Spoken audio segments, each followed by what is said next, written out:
देखिए जी question number 7 क्या कह रहा है, draw the graph of the equations. एक इक्वेशन ये दे रखी और दूसरी है। सबसे पहले हमने क्या करना, इन दोनों इक्वेशन का हमने ग्राफ बनाना है जी, ठीक है। उसके बाद क्या कहा, determine the coordinate of the vertices of the triangle formed by these line. यानी इन दोनों लाइनों से क्या है, ग्राफ के अंदर एक ट्रायंगल बनेगी। हमने क्या उसके क्या निकालने हैं, वर्टिसेस के कोऑर्डिनेट भी बताने हैं क्या है, and the x axis and set the triangular region. हमने उस ट्रायंगुलर रीजन का क्या है, सेडेड भी करना, उसे छायांकित भी करके दिखाना है, ठीक है ना। तो सबसे पहले क्या काम करना, हमने ग्राफ तैयार करना है, ठीक है। तो करते हैं सोल्व। सबसे पहले इक्वेशन लिख लेंगे, x minus y plus 1 is equal to 0। ये फर्स्ट इक्वेशन आपकी। अब दूसरी लिखिए, 3x plus 2y minus 12 is equal to 0। ये सेकेंड इक्वेशन, ठीक है। अब आपने क्या करना, ग्राफ के लिए आपको कुछ पॉइंट्स निकालने पड़ेंगे। तो देखो कैसे निकालने पड़ेंगे। तो सबसे पहले दोनों इक्वेशन से दो पॉइंट चाहिए हमें। फ्रॉम इक्वेशन 1, यानी हमने 2x की वैल्यू चाहिए और 2y की वैल्यू। तो फ्रॉम इक्वेशन 1 एक ऐसा बॉक्स तैयार कर लेंगे हम इस तरीके का, यहाँ पे x यहाँ पे y। आपने क्या करना है, अब फर्स्ट इक्वेशन की बात करें तो फर्स्ट इक्वेशन में आप अपनी तरफ से कोई वैल्यू रख दो x की, ठीक है। तो जब आप x की कोई ना कोई वैल्यू रखो तो यहाँ से x हट के कोई वैल्यू आ जाएगी। तो यहाँ से किसकी वैल्यू का पता चल जाएगा, y की।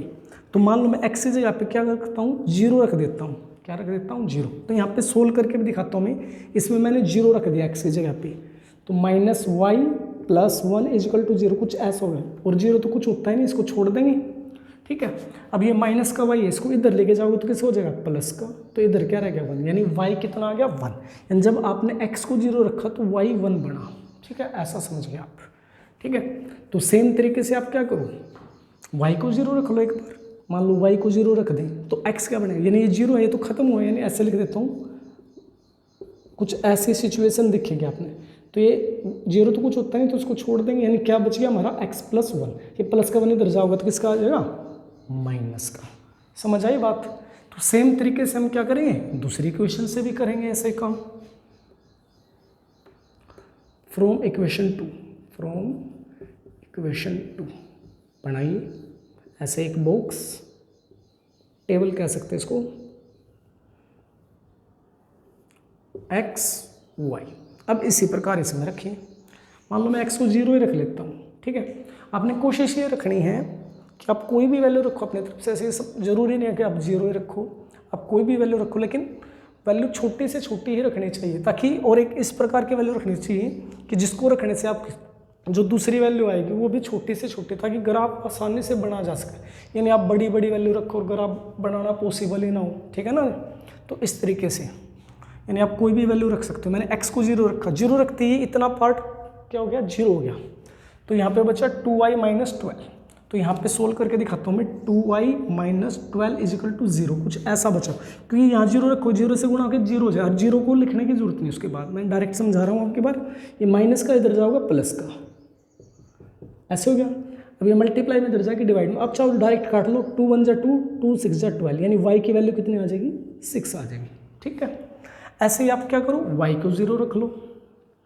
y को 0 रखोगे तो ये वाला पोर्शन 0, यानी इतना क्या हो जाएगा, 0। तो क्या बचेगा, 3x माइनस 12 बचेगा इक्वल टू 0। ये माइनस का इधर जाके प्लस का। तो 3 1 जा 3, 3 4 जा 12। तो y x कितना आ जाएगा, 4 आ जाएगा। इतनी बात आप समझ गए होगे।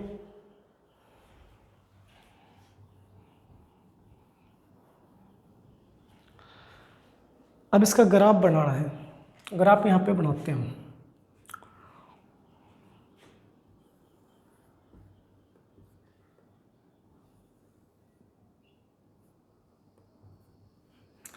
ये जो लाइन होती है ना हमारी, जो हॉरिजॉन्टल लाइन, इसे हम एक्स एक्सिस बोलते हैं। ये x, ये नेगेटिव x होता है, इसलिए x डैश लिख देते हैं। ये वर्टिकल जो लाइन है ये y एक्सिस होती है, तो ये y, ये y डैश। ये y डैश जो होता है माइनस y को डिनोट करता है। आप इसे माइनस y भी लिख सकते हो, इसे माइनस x भी लिख सकते हो, ठीक है जी। और जहाँ पे दोनों इंटरसेक्ट करते हैं, इस पॉइंट को हम ओरिजिन बोलते हैं। यानी ये कौन सा पॉइंट है? ओरिजिन। ओरिजिन का मतलब यहाँ पे x भी 0 होगा और y भी 0 होगा। ठीक है जी, ये इतनी बात आपने 9th क्लास में पढ़ी है, वहाँ पे भी आपको बेसिक ग्राफ था वहाँ पे। तो अब हमने क्या करना है, इसके सारे पॉइंट उसमें दिखाने हैं। तो यहाँ पे वैल्यू देखते हैं, x की मैक्सिमम वैल्यू -1, यहाँ से y की 1, यहाँ से x की 4, y की 6। तो हम कोशिश करेंगे कि 6 नंबर दिखा दें, यानी 6 वैल्यू तक हम इसमें वैल्यू पुट कर दें ताकि सारी वैल्यू आसानी से दिखाई जा सके। तो मैं इसमें 6 तक दिखा रहा हूँ। लाइन थोड़ी सी छोटी लग रही है मुझे, थोड़ी सी और बढ़ा लेता हूँ इसे, ऐसे हो जाएगा। अब ये बड़ी सी लो, ये x डैश यानी -x। अब वैल्यू लिखते हैं, ये मान लो 2, 4, 6। आप गैप अपने हिसाब से, यानी जो स्केल है आप अपनी मर्जी से ले सकते हो। मैं 2 का स्केल ले रहा हूँ, ये -2, ये -4, ये -6। जब आप इसे पेपर में या ग्राफ शीट पे बनाओ तो गैप बराबर लेना है। ये तो रफली बना है, इसलिए गैप थोड़ा कम ज़्यादा हो सकता है।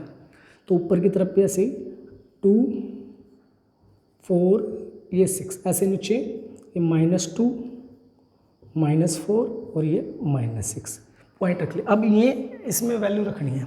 अब देखो x 0 रखा था, y कितना था? 1। तो x 0 कहाँ पे होगा? यहाँ पे। इसके सीध में y 1 कहाँ पे है? देखो y की 1 तो वैल्यू मैंने लिखी नहीं, तो यहाँ पे 2 है, तो 1 कहाँ पे होगा? 0 और 1, 2 के बिल्कुल बीचों बीच, यानी यहाँ पे वैल्यू है हमारी। समझे आप? कहाँ पे वैल्यू है?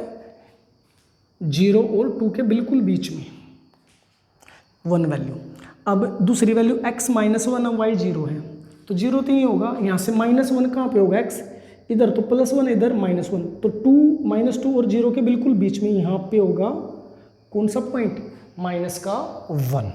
अब इन दोनों को मिलाना है, क्योंकि पहले इक्वेशन के सारे पॉइंट आ गए, तो इन दोनों को खूंटे की सहायता से यानी स्केल की सहायता से मिलाओ।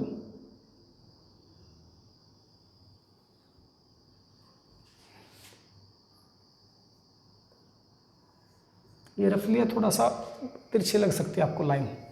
ठीक है जी। अब दूसरी इक्वेशन को, x 0 है तो y कितना आया था? 6। 0 तो ये होगा, 6 कहाँ पे? ये रहे यहाँ पे, ये हमारा पॉइंट है क्या।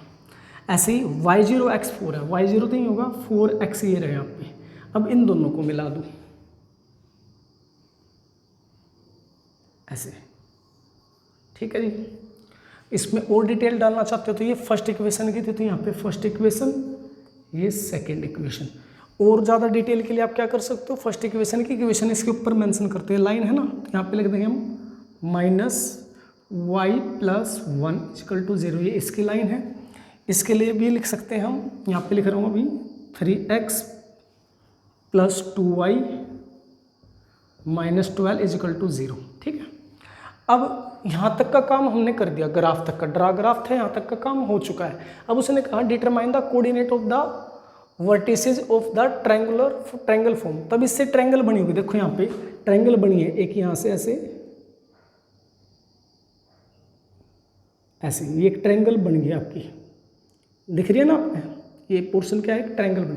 इसके वर्टिसेज लिखने किनारे, एक तो ये पॉइंट है इसका वर्टिसेज किनारा, एक ये पॉइंट है और एक ये वाला पॉइंट है। तो ये पॉइंट कितना था हमारा? इसे मान लो a नाम दे देता हूँ। इसमें वैल्यू कितनी थी? x की तो थी -1 और y 0 था यहाँ पे। ठीक है, एक वर्टिसेज निकल गया। दूसरा अब ये पॉइंट लिख लेते हैं, यहाँ पे क्या था? इसे मान लो a, ये b मान लो, ये c पॉइंट है। नाम दे तो ठीक है, ना भी दोगे तब भी कोई दिक्कत, हमने तो वर्टिसेज लिखने हैं। तो तीसरा वर्टिसेज c मान ले से, x की वैल्यू 4 है तो y 0 था, 2 निकल गए, तीसरा। ठीक है, तीसरा वर्टिसेज कितना है हमारा? ये यहाँ से देख लेंगे, ये x की सीध में x की वैल्यू, ये यहाँ से y की सीध में y की वैल्यू आएगी। ठीक है, तो यहाँ से हमें क्या नहीं हो रही, दिखाई नहीं दे रही, जैसे कुछ ये रफली हाथ से है, तो इसे यहाँ से ऐसे ड्रॉ करो। मान लो ये 2 है, थोड़ा तिरछा है, और यहाँ पे 2 से आगे तो 3 मान लो, तो यहाँ पे x कितना है? 2 और y 3 है, ऐसा मान लीजिए आप। यानी जो इंटरसेक्ट वाली लाइन होगी उसको इस तरीके से बताओगे। जब आप ग्राफ शीट पे बनाओगे ना फूटे के साथ, तो एग्जैक्ट पता चलेगा कितना है।